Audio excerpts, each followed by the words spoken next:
Hi guys, today I'm going to show you how to make this quick and easy DIY wood Christmas tree shelf. Let's get right to the build. Okay, to make a larger version of this Christmas tree display, I need to cut some angles on the wood. So let me show you how I'm going to cut these angles real quick.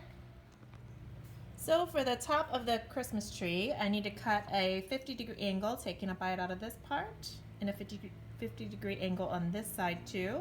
And I'll show you how I match those up in a minute.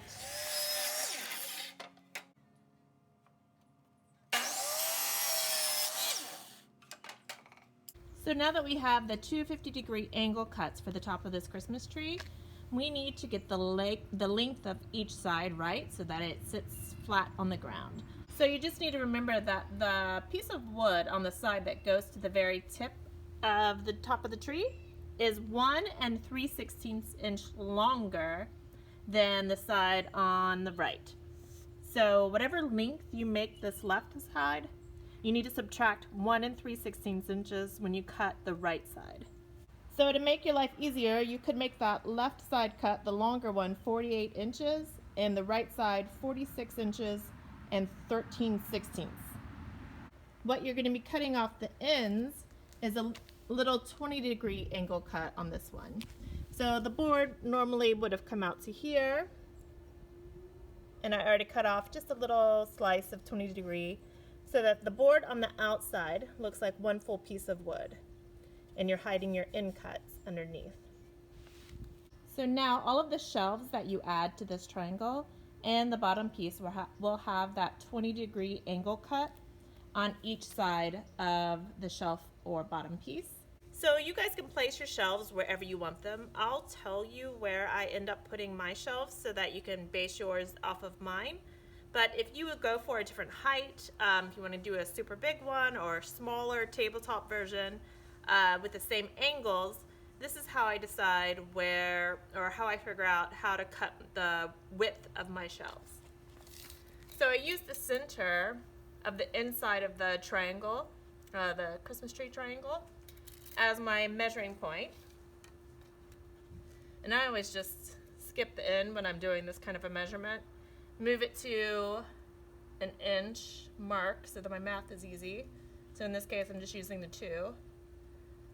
Lining it up with the center point.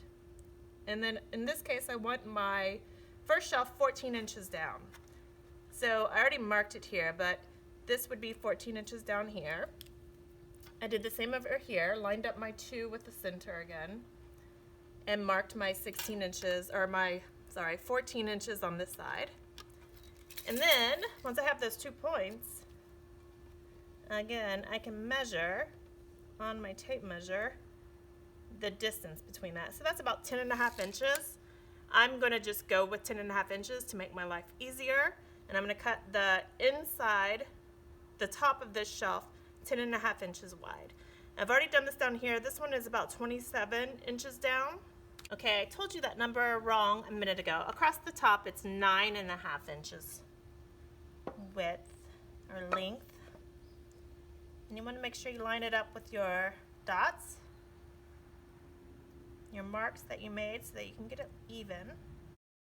I used wood glue and my brad nailer to assemble the whole Christmas tree and add on all of the shelves. Just make sure that you're using brad nails that aren't so long that they're going to go through the other side. So always adjust whichever area you are nailing to the right length of brad nail. I used 1x4 select pine lumber for this build, but you can go with any type of lumber that you want. Just base it on whether or not you're going to paint or stain this build. Also, you could go for 1x6, 1x8, 1x10, and size this build up and down. So I'm going to make mine with 4-foot long sides, but you could go shorter or even higher and turn this into something for your front porch or something for your kitchen countertop. The angles that I'm going to show you work for, or the angles that I showed you work for any size build that you do. As you can see here, I also decided to add a vertical divider on one of the shelves. That's just for looks, and so I have 2 spaces on that shelf to decorate. Use wood filler and a sander everywhere that you need it before moving on. I wanted to show you how I'm going to add a base to this. something a little bit wider than the 1x4s that I'm using for this. This is some scrap plywood. It's probably pretty similar to a 1x6. I have a little bit of glue here. I've marked the center, the middle of this part, or the bottom piece in the middle of the bottom of the shelf, so I can line it up pretty easily.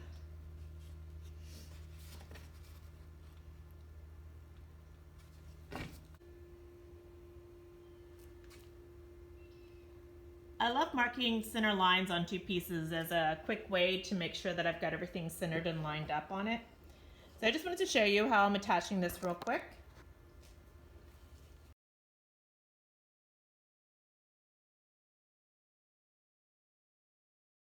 Okay guys, now I want to put a backing on this, and you can get Luan board, which is about a 1/4 inch thick sort of plywood. Really cheap, usually $6 or $7 for a 2x4 piece like this at Home Depot or Lowe's, so that's a good deal. Also want to point out that these 1x4s that I bought were only 4 foot long, which was cheaper than buying 2 8-foot long boards. So check out the prices in your Home Depot or Lowe's. I know wood prices are going up this year. So with a piece of with a pencil, I just traced the shape of this bottom part. This is 3 foot wide, and I want to use this cheaper backing, so I'm going to cut a piece that covers up to where this shelf is for the bottom half, and then flip it over and use the scrap that's left over for the top half. I'm going to mark this shelf here on both sides too, just so I know where I need to hit between when I cut it out. Now I know I want to cut a line in the center of this shelf here, so the piece of plywood above it also matches or will slide down onto that. And I'm going to be cutting my plywood wider than the lines that I made, because I'm going to use my flush trim router bit to get this completely flush with the back of the Christmas tree shelf. In the past, for something like this, I would have probably just taken this line, gone in about a 1/4 inch, just eyeball it with my circular saw, and cut it slightly smaller so that the plywood backing wasn't as visible for something like this. After cutting the plywood backing with my circular saw, I sanded the face sides of the plywood smooth and then attached it using my wood glue and 3/4 inch long brad nails. After letting that wood glue dry for a few hours, I got my router out and trimmed off all of the plywood backing that I left overhanging. So this was a chamfer bit that I used because it was already installed in my router, but you could also do this with a straight edge router bit. So now I'm going to use chalk paint on this. This is a chalk paint that I already had, but I have added other colors to it, so I can't give you a specific name. Just go to somewhere like Hobby Lobby or Walmart and find a chalk paint color that you think would make a great Christmas tree or match your decorations that you already have. Okay guys, now I've got the Christmas tree shelf completely covered in the green paint, and I want to add a little bit more detail, a little bit more character. I like to put a little bit of distressing just on the corners, a very light distressing. So I'll show you how I do that here. I'm using a small sander.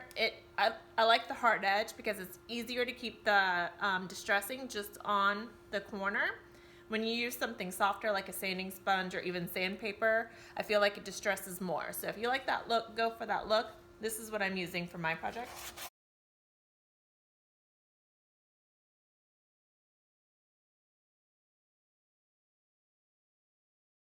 Okay guys, here's a look at that distressing that I just did. Now I'm gonna clean off all the dust and seal this thing, and then I'm ready to put it in action and decorate it. I want to show you a few ideas I have for how cool this can look. So stick around 10 seconds and I'll show you how it works.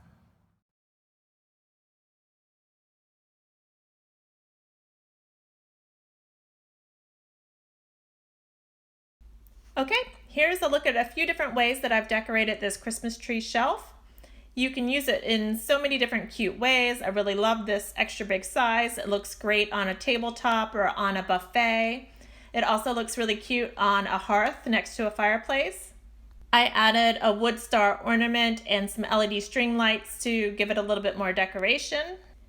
And I think next year I'm going to use this as a display for an advent calendar with a bunch of little numbered boxes or bags for my kids to pick from. So that'll look really cute for the whole month of December next year. Okay, that's it. Good luck with your build, guys.